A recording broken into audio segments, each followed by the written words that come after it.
Hi, welcome to another BAPT in Conversation webinar. I'm Richard Owen, the current Treasurer and Trustee of the BAPT. That's the British Association for Psychological Type. We're a member organisation helping to share knowledge and best practice and run events around psychological types. This 2021 year of the centenary since Carl Jung's Psychological Types was written as well. So had a great lineup of webinars. We've got some and other events coming up for members only coming up in the next few months, including David Hodgson, who's talking about school education and type and children and learning. So that'll be a really good one to do. Go to bapt.org.uk, find out about that. But today's talk is about emotional intelligence. I'm joined by Robin Hills, who's in the northwest of England. He's got a company called Ei4Change. Welcome, Robin. Thank you, Richard. Thank you for inviting me on to the conversation.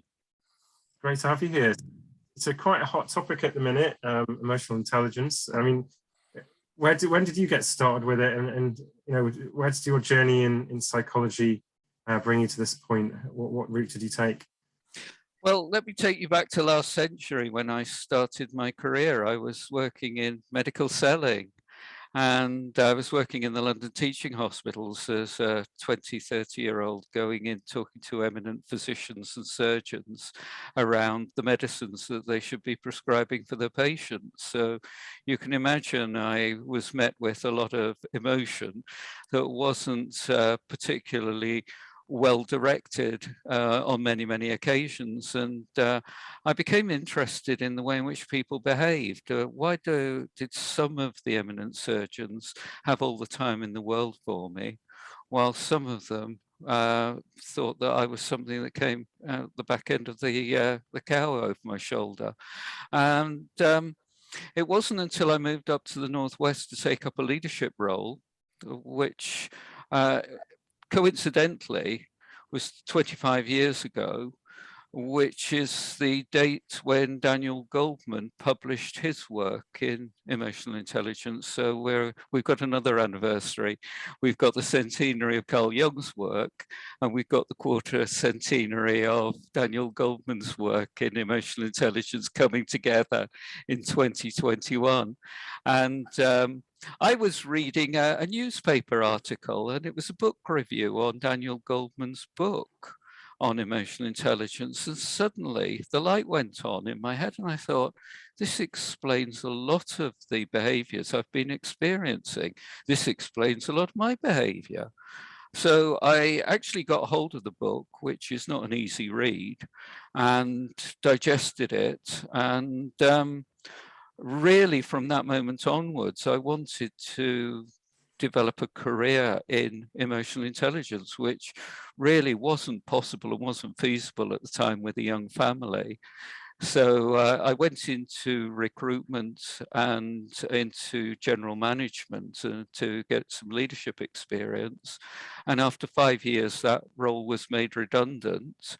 And so I thought, you know, I can actually make myself redundant here. I can work in the field of emotional intelligence and build a business up around people development. And here I am, 15 years on, working very firmly in the field of emotional intelligence and enjoying every minute of it.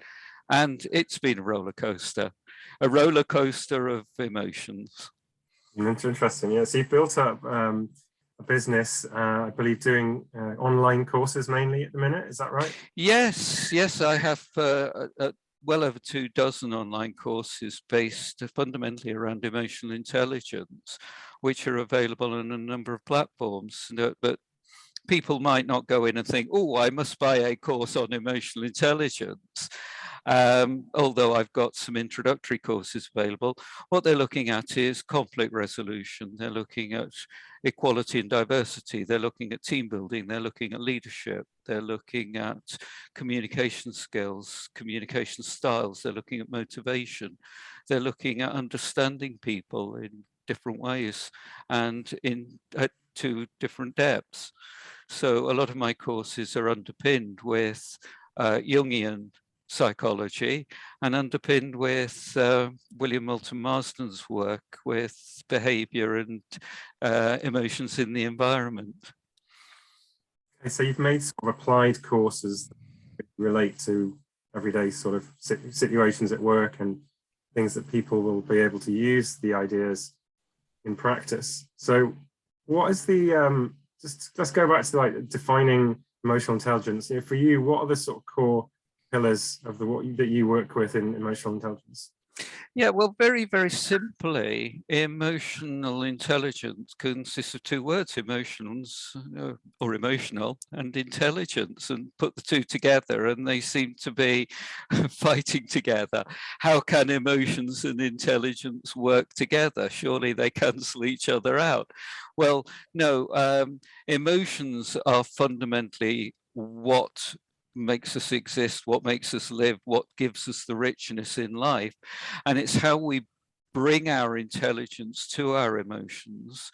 So it's being smart with our feelings. It's utilizing the knowledge in emotions to make good quality decisions and build authentic relationships. That's basically emotional intelligence in a nutshell. So everything that I do is underpinned with emotional intelligence. Let's look at leadership. Let's look at emotions in leadership. Let's look at teamwork. Let's look at the emotional climate in teamwork. Let's look at conflict.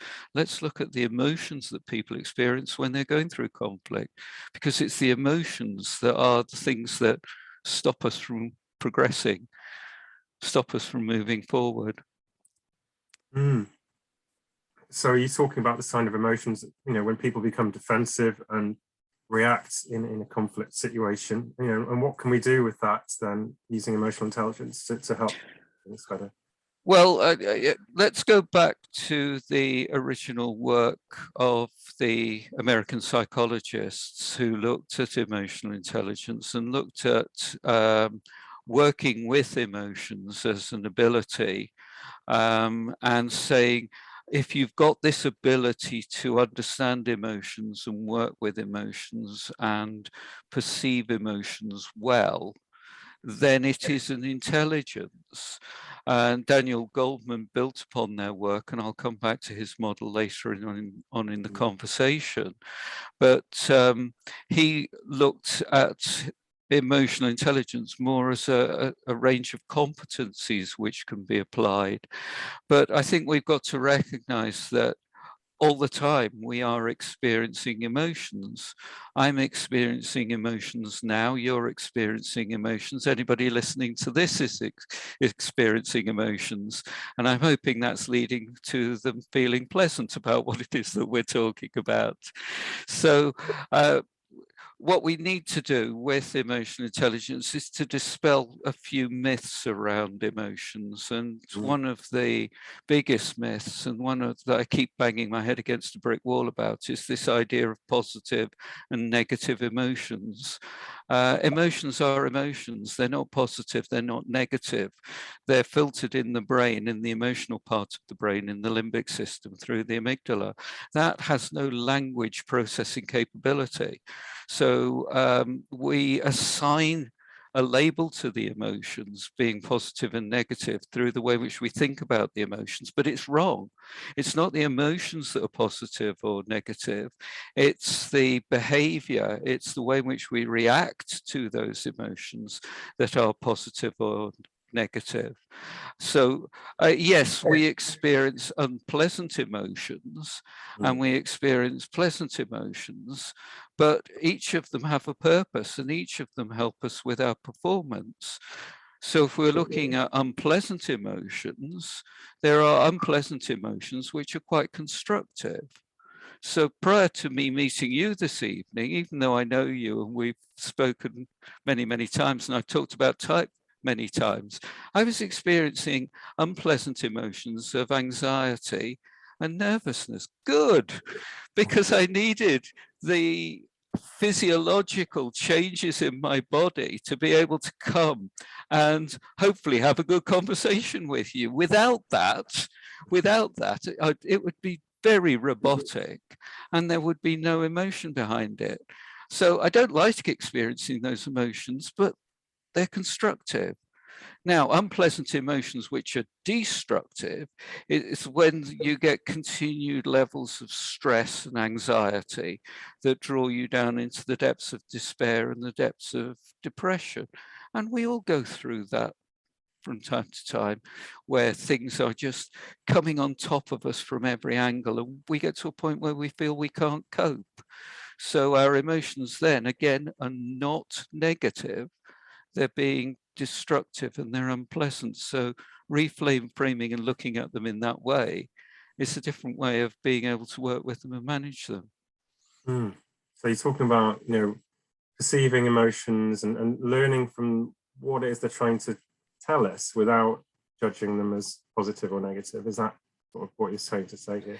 Yes, and if we bring it back into the world of type, it's the inner world. So it's some of the introverted functions, of thinking and feeling, which help us to make decisions around how we're going to regulate our emotions. So do we do it through a value-based system, or do we do it through a logical, analytical-based system? Let's not put any judgment on it, because both are right. Yeah. It's just, how do we do it? And then we've got the introverted functions of sensing and intuition.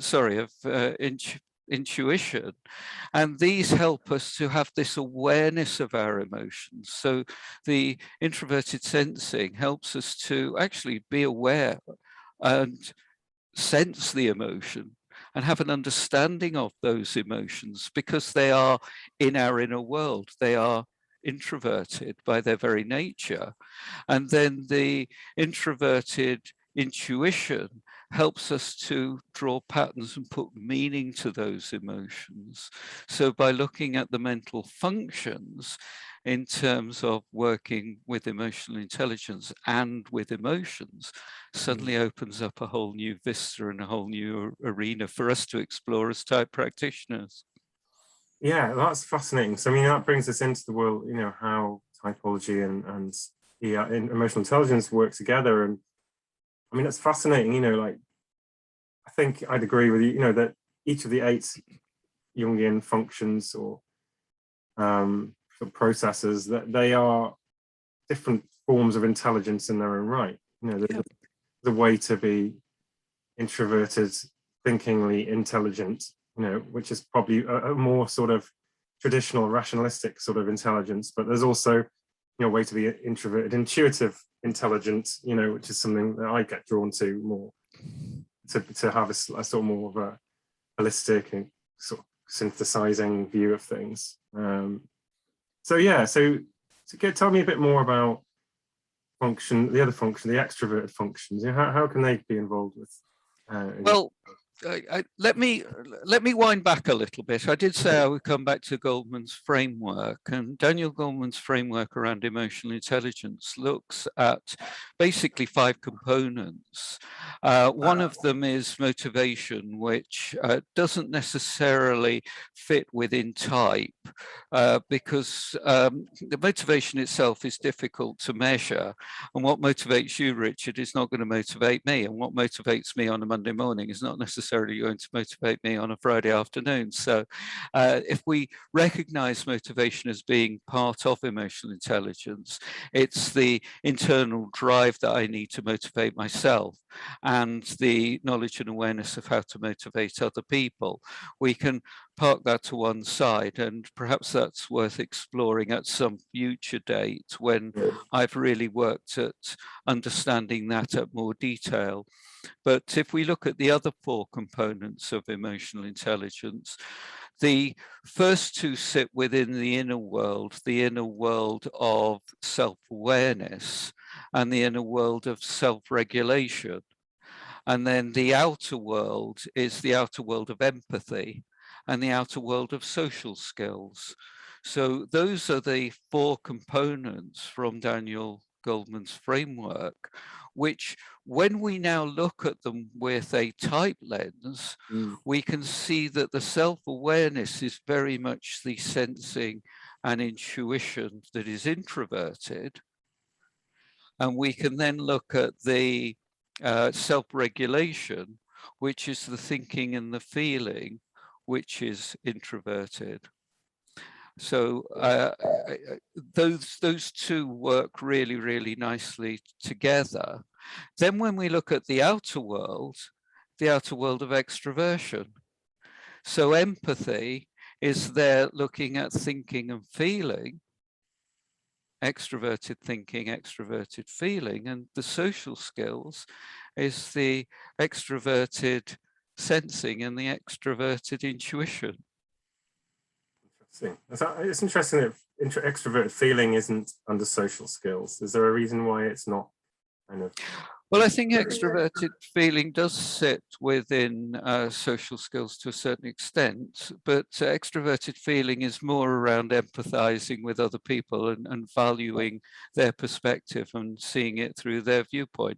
I mean, these are not absolute defined boxes for each of these components to sit in. This is what I've kind of matched over and find that they work really, really well.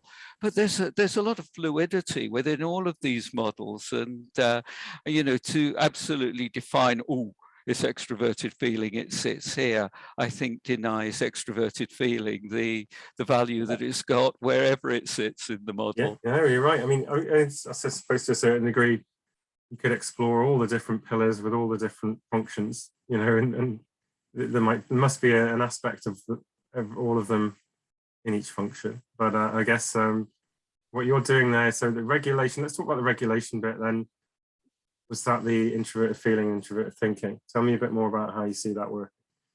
Well, again, the self-regulation is really, how do you manage yourself around the emotions that you are experiencing? It was Aristotle who said back in ancient Greece, anyone can become angry, that's easy. But to be angry with the right person at the right degree at the right time for the right reason, that's difficult. Now, they knew about emotional regulation back in ancient Greece 2,500 years ago, and we still can't get it right. So here I am talking to you as an emotional intelligence coach, trainer, and facilitator, and I still don't get it. So if anybody knows how to do it, can you let me know, please? So self-regulation really is having this understanding and knowing when to be angry and how to utilize that anger. Now, again, anger is often labeled as a negative emotion. No, we feel anger because someone has transgressed one of our core values. They have said something which goes against how we really see the world, how we perceive the world, how our beliefs and our values. So to a certain extent, that's where the introverted feeling sits. The introverted thinking is, do I punch the lights out of that person? And the answer is going to be no, because there are going to be consequences. So we control ourselves in such a way that enables us to be able to interact in an appropriate way with that person. And it may be a case of some form of retaliation, some form of debate, or you might even just kind of shrug your shoulders and say, you know what, life's too short, and off you go. So that's how you're actually analyzing the situation, analyzing your emotions, analyzing the best way forward, and making the decisions that you need to make around your emotions. Now, anger's an easy one to talk about. It depends upon what academic paper you read, but there are anything between 3,000 and 27,000 emotions. So we look at normally the 6 basic emotions, of which anger is one of them, and concentrate on the 6 or 7 that everybody's more familiar with. And there are certain emotions which we just don't have, we don't have a way of describing them in English. We don't have a word for them. And I can give you some examples. Schadenfreude, the German word for getting pleasure at somebody else's misfortune, we don't have a word for it. that feeling you get when you lob something into the tip, into the big skip at the tip, and you think your car keys have gone with them. Again, we've got no word for that feeling. And people from Haiti apparently don't have a word for sadness. Doesn't mean to say they don't express sadness and they don't feel it, but there's an area, fascinating area of research. Yeah. And particularly in their current circumstances with their earthquake that they've had in the last few weeks, which unfortunately seems to have dropped off the radar because we've got other things that we're worried about now. Yeah, yeah. No, I get that. The tip example is really interesting. It's like that, have I just left my bag on the bus feeling. I get that. And it's a funny one, yeah, because it's kind of just like your stomach drops away and you're going to go, oh no. Let me give you another example, based on exactly the same sort of principle. You're driving. This has never happened. I have driven to the airport with my wife, and she says to me, "Did you switch the oven off?" And of course, I can't remember. So, in terms of emotional regulation, what do? Do I turn the car around and go and check, miss the flight?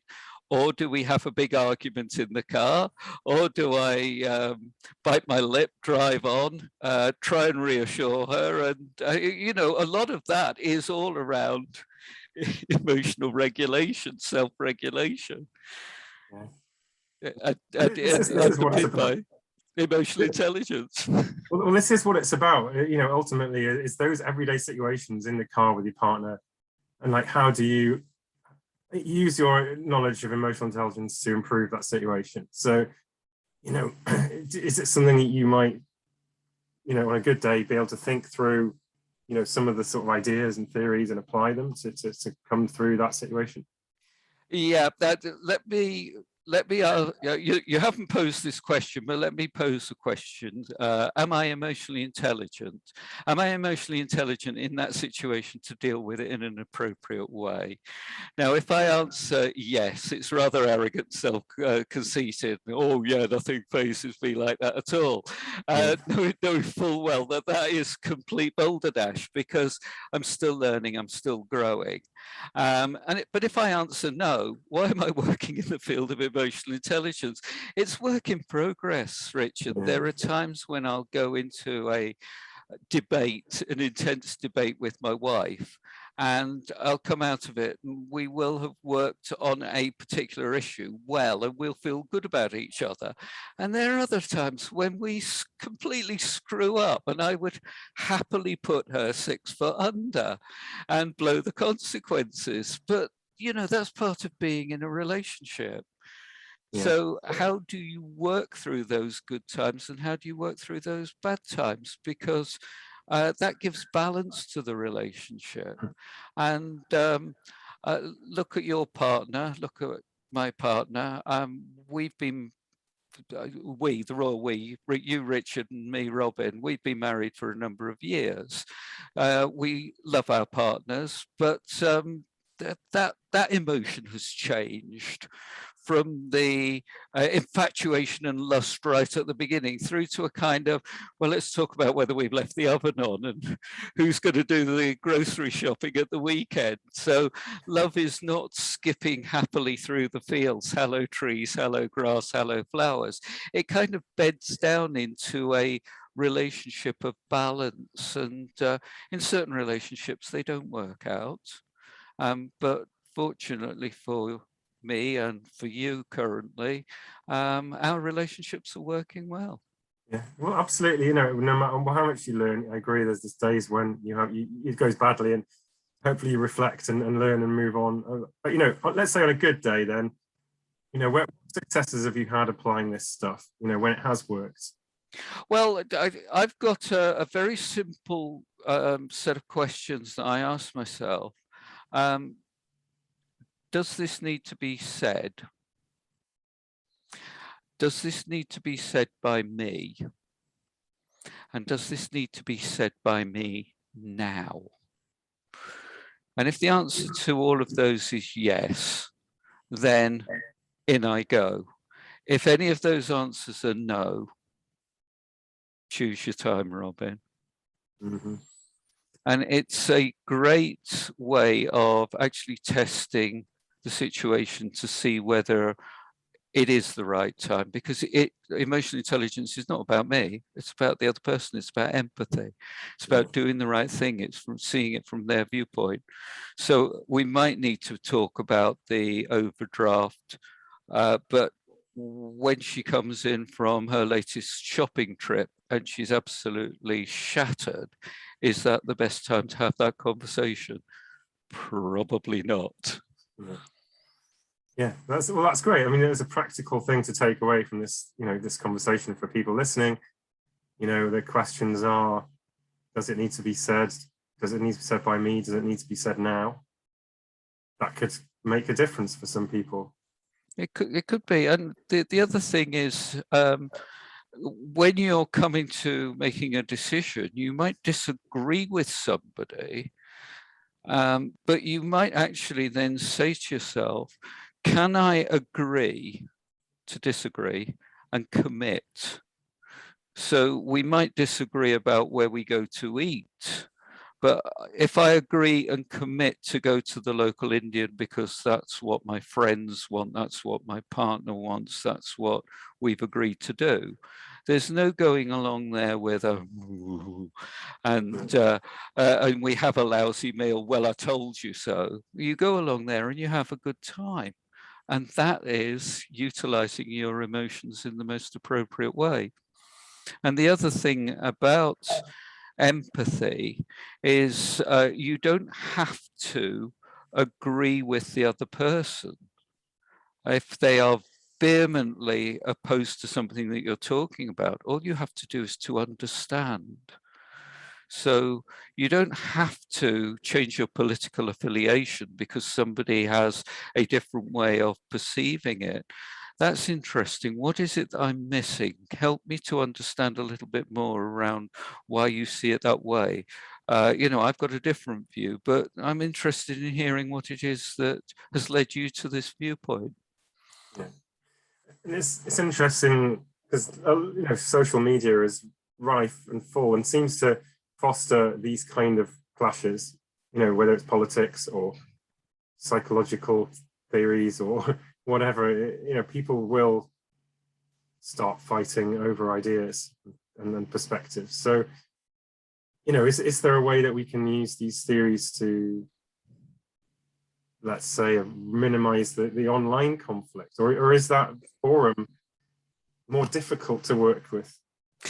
It is, and I suppose the question is how you're actually choosing to engage with in social media, because there is a lot within there which evokes an emotional response in people. And I know some people do it just to be deliberately provocative. And what you've got to do is to recognize in yourself that it is stirring up an intense emotion in you. And how are you going to choose to respond to it? Now, I often get some very personal things that are said to me, and I don't like it. But the best thing to do is to switch the computer off, go for a walk in the countryside, think about it and reflect, think about something else and reflect, come back to it. And then if you still feel the need to respond, you'll be responding in a more rational way. So rather than having a knee-jerk reaction to it, let me give you a relevant example here. You and I will often get our views on type criticized on social media, and people can be very venomous about it, quite to the point where they are intense about it. And it transgresses one of my core values, so it makes me quite angry. So how do I respond to that to help the person move forward? Now, most people are not emotionally intelligent on social media, and they start insulting people, or they start using very pointed language to put their points across. And it actually adds more fuel to the fire.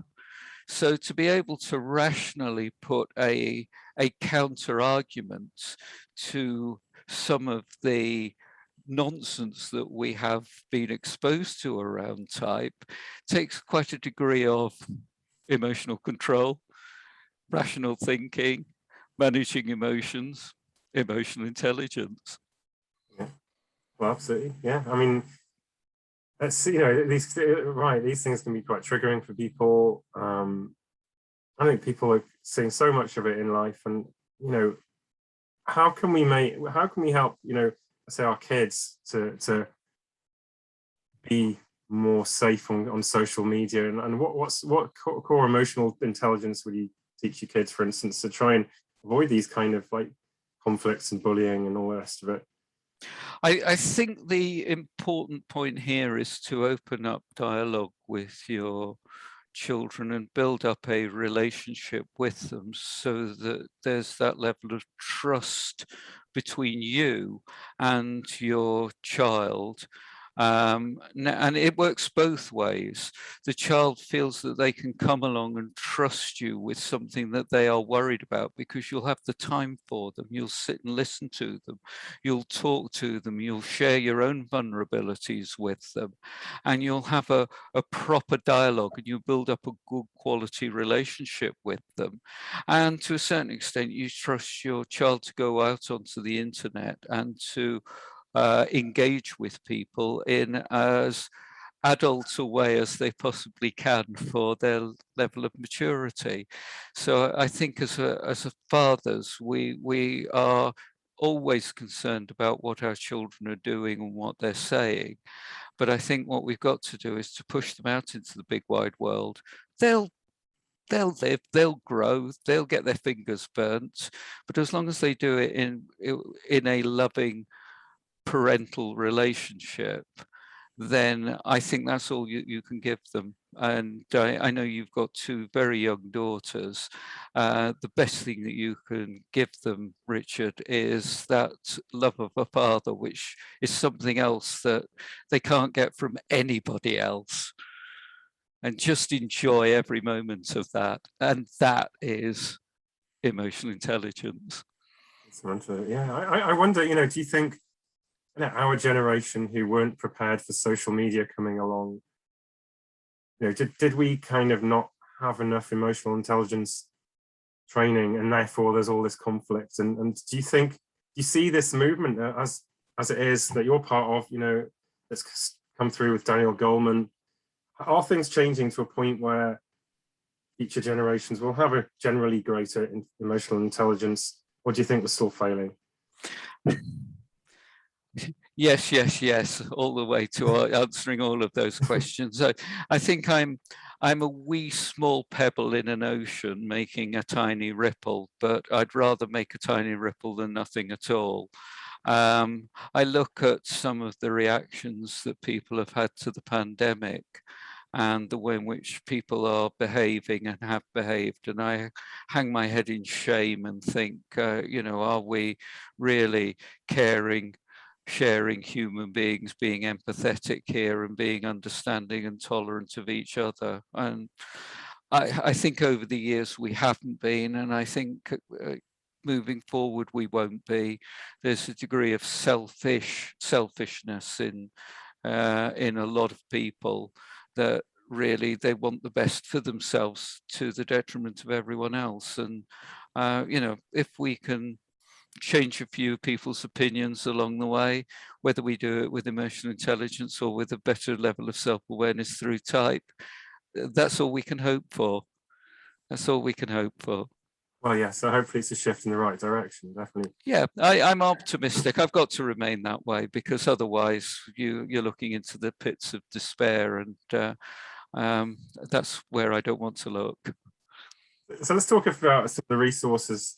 You know, you've got courses through Ei4Change, and you've distilled, like you say, a lot of these ideas and research around EI into sort of applications that people can use. You know, what stuff has influenced you, and what further reading do you recommend, and what sort of assessments as well? Because I know you don't have an assessment, you use others. So what do you recommend? Well, this is a type conversation, and I must say I started off with Myers-Briggs Type Indicator Step 1, and I thoroughly immersed myself in it and love it and still love it today. And when I'm working with people, helping them to understand themselves better with emotional intelligence, it's a very good tool to use, backed up with Step 2. But I also use DISC, which is the William Moulton Marsden behavioral assessment that's been further refined. And there are 101 different brands out there. They're all very good. But I also use an emotional intelligence quotient, the EQI 2.0, that was developed by Reuven Bar-On, an Israeli psychologist. And he uses a similar framework to Daniel Goldman's by measuring self-perception, self-awareness. He measures self and emotional expression. And he was measuring interpersonal relationships. So that's the inner world and the outer world. But the beauty of the model is it also looks at decision making, and it also looks at stress management. So it gives a more holistic view of emotional intelligence overall. These are commercially available assessments that I use and purchase, and I've become accredited in using. And then some books that I have found absolutely fascinating. I would, with hesitancy, refer you back to Daniel Goldman's books. They are very good books, but his English is so clunky that they are not an easy read. But there's some wonderful insights in the books if you can stick with it. But if you like a lot of neuroscience, there's a lot of neuroscience within the books. If you want a better neuroscientific book on emotions in Your Brain by Richard Davidson. He's a neuroscientist, and boy can he write. It's a very readable book. And underpinning a lot of this and a lot of what we've talked about is the work of Stephen Covey. It's been around for years, and there's some really great ingrained truths within that. And then if we're looking at the field of emotional intelligence and type, Roger Pearman is doing some brilliant work in this area. And then I've got to refer to Linda Behrens and her work that she's doing with the mental functions. And I think they tickle, or certainly Roger Pearman goes a lot deeper into emotional intelligence, but I think Linda Behrens tickles emotional intelligence and does so in a wonderful way. So if that really stimulates your interest, there are some great resources out there. You've just got to look for them, optimistically look for them, and look for the wheat amongst the chaff, and get rid of all the chaff, all that social media junk. There's some good stuff on social media, but approach it with emotional intelligence. Is this credible? Where is the research to back this up? Am I happy to quote this and be quoted having quoted this? And if the answers are yes, then go and do more reading in that area. And the beauty of that, without me knocking academia, I don't have to chase a qualification. I'm going where the learning takes me. I go where it enthuses me. I go where it nourishes me. That's fantastic. And who do you think are good sort of role models for modeling the stuff that you teach? You know, for the people out there who consider really emotionally intelligent, that actually are good to actually observe, to learn from? Well, that's an interesting question. To answer a corollary to that question, the absolute opposite, I think we can look at some of our politicians and the way in which they behave, and look at some of the lack of emotional intelligence there. And what concerns me and what worries me is that, hey, they get away with it. I know Greta Thunberg has not got a very good reputation, but I really like what she's trying to do. And I think she uses emotions and emotional intelligence really, really well. And if I take you back to the speech that she made a few months ago, how dare you, when she was talking to some of the senior leaders and politicians, they ridiculed her for it. But ultimately, she was asking the right questions and saying the right things. Has it made a difference? Probably not. You know, oh, little girl, go away and get some anger management, which was Donald Trump's reaction to it. Now we look at him in terms of emotional intelligence, fascinating, absolutely fascinating. He is an incredibly good, emotionally intelligent manipulator. Look at what he's doing at the moment. He's going out to his masses and having these enormous rallies because he's very good at working with an emotional undercurrent and try and create a groundswell, a similar groundswell that got him into office. So unfortunately, that's what Hitler did with the Nazis back in the 30s. I think fortunately democracy has won for the time being, and let's hope it keeps it that way. That's a kind of garbled answer to your question, Richard, but I hope that gives you something interesting to think about. It's great, you know, there's like you're saying, there's more examples of poor emotional intelligence out there to really try and see what to avoid. Let me give you a couple of other examples which might appear to come in from left field. David Bowie. Yeah.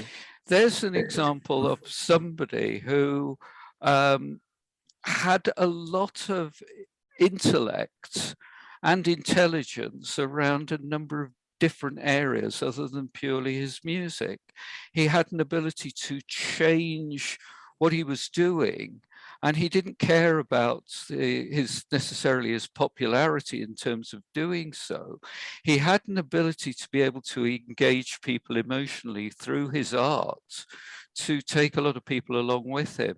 He was also a very, very good collaborator, and he collaborated well with a lot of people in areas where a lot of musicians just wouldn't and could not go. So there's an example of emotional intelligence. And this week, look at ABBA. They have gone through emotional turmoil in their relationships, but look at them now today, 40 years on, actually coming together, making music, and coming together as a coherent future, coherent unit, looking at a future that they could only ever dream of. So there are lessons in emotional intelligence. We've just got to look for them. Yeah, if we can learn anything from ABBA, then that's a good. Yeah. Yeah, you could certainly learn some pop songwriting and certainly some emotional intelligence. So it's great. I'm only maybe got a few minutes left, but taking it back to type again. You talked about this. You alluded to this darker side to emotional intelligence. That's like, it's almost like the veneer of emotional intelligence, but actually with a manipulative kind of goal to it, you know. So, you know, and then we sort of talked about this earlier. Like, you know, is this a sort of thinking, feeling thing? Like, if you do emotional intelligence with feeling functions, as in type functions, you know, does that take you down a more sort of empathic approach, and you know, versus say an extroverted thinking does emotional intelligence? Is that where we get that more manipulative side potentially from? Right. I think it will sit with these introverted thinking and feeling functions more. But what I do want to say is that some of the research in emotional intelligence around thinking and feeling. Anybody with a feeling preference is not necessarily more emotionally intelligent than anybody with a thinking preference. So the beauty of it is we're just utilizing our gifts, our differing gifts in different ways. And I think we've just got to recognize that anybody with a feeling preference may be more empathetic in some aspects, but again, they can be a lot more manipulative in other aspects. And somebody with a thinking preference might be a little bit colder and a little bit more judgmental, but they may be better at making analytical decisions around emotions better. So the great thing is the research is backing it up in terms of there not being much of a difference between thinking and feeling with regards to emotional intelligence. If anything, there might be a slight improvement in emotional intelligence with people with an extroverted preference. But it needs a lot more research. We need a lot more data really to back that up. We need to ask questions as to why that would be. I mean, we can surmise, but great area for future research, future development, and future interests. Yeah, so absolutely. Well, I think, just to caveat the point that, when we've got a conscious preference for a way of like engaging the world, like thinking or feeling, for instance, then, we've still got the other side. It's just maybe causing a bit more chaos somewhere unconsciously in the background. And you're right that you've got to watch out for that. Where is that, if you have a preference for feeling and it comes across as being more empathic, what's your thinking side doing? Yeah, well, my feeling preference is introverted. It's an auxiliary. I'm an ENFP, and my tertiary then is thinking. So the thing is, they're not linear, are they? So chunk, oh, I've done the introverted feeling, now I'll do a bit of thinking. The two are there, and they're working there together in harmony. And I think in terms of emotional intelligence, it's how am I engaging with the world? Being very, very cognizant of the fact that I have a limited perception of everything that's going on around me. And there is a lot of things that I'm completely missing. So just having that humility to be able to say, hey, I've missed that. What is it that I've not heard? What is it that I've not understood? What is it that I need to know? Helps me to engage with people more efficiently and more effectively. And it all sounds very nice in theory, but in the heat of the moment, all that nice theory goes out of the window, and I just engage with the world and with people, and sometimes not in the best way that I possibly could. But I've got to learn through that. It's great to see, that like you're making the clear point that it's a ongoing learning experience, even for those who teach this stuff. And we've got to be modest, and we've got to be honest and vulnerable to it. So yeah, and if I bring it back to type, if we go back to the work of Jung, the idea is very much that type becomes fixed in late teens, early 20s. So our type is our type, yet our emotional intelligence is dynamic and it can change. And it's been shown that people can become more emotionally intelligent the older that they get. So we also know that people become more comfortable with their type, and they explore the other preferences as they get older. Are they related? I don't know. Interesting question. Interesting question. Are they becoming more emotionally intelligent because they're actually becoming more at one with their other preferences? well, I'd say maybe if all of the functions are involved in emotional intelligence, then more balance can only be a good thing. Yeah. Makes sense. So I mean, let's draw it to a close though, because I'm aware that we've run over our time, but I think because it's been such an interesting conversation, it's been taking us to some really good points. I appreciate you sharing all your expertise with us here, and and your modesty around your work as well. And I wish you all the best with ongoing with the courses and the online trainings. So hopefully as we come out of COVID, you might have some more in-person work as well. Yeah, thanks very much for coming along and sharing with us today. Thank you, Richard. It's been a pleasure. Great. So hopefully we'll speak again, and take care. And thanks everyone for joining and listening in. Bye bye now. See you later.